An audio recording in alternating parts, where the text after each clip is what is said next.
2015 Highlander electronic throttle body cleaning. So first you want to come over here and get this hose off. Go ahead and gently, you could use something to push the hose loose and pull it off. Be careful because this plastic nipple can break real easy. Next, let's undo these air box clips. Go ahead and do these. They should pop loose easy.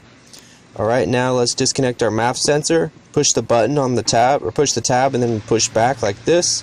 Now before you do this, make sure your car is off and you are in park and your key is out of the vehicle. Okay, so after you do that, let's go ahead and pull this back, twist this and pull it out. Be gentle. If this is all starting to get brittle because of age, be very gentle. We'll go ahead and pull this out like that. That comes out. Go ahead and get this hose off the little guides. Loosen up these 10mm bolts on the air intake hose right here. You don't gotta do it all the way, just get them loose enough to where you could take this off. If you do it all the way, it'll take the clamp and make the clamp fall apart. Alright, so once you got all that loose, let's go ahead and pull this guy out. You might have to push on the air intake hose a little bit to get it off. Your MAF sensor will probably be connected over here. Go ahead and pull this out. This comes out just like that. You just pull it out, or you can squeeze the tabs to make it come out. Set that aside in a safe spot. Now we're gonna get this guy out. Go ahead and pull this guy out gently. Again, if it's your car's starting to get old, be careful because that might be brittle and break. Now here's the electronic throttle body.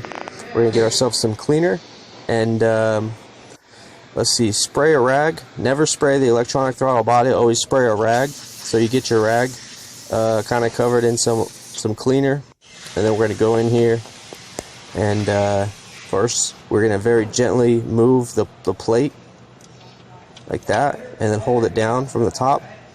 And we're gonna go ahead and get on the bottom. We're gonna get on the top. We're gonna get on the plate itself, on the front of the plate, in the back, on the edges. Be careful. It shouldn't be sharp, but just be careful with your fingers. So yeah, go ahead and get all in there. And top, bottom, sides of the plates. Again, be very gentle. It has a little electronic motor attached to it, so you don't want to damage it. You don't really need to disconnect the motor or nothing. Here's just kind of what some stuff comes out looks like. Alright, so let's put it back together after you get it nice and clean. Go ahead and put this boot back on, this air intake boot.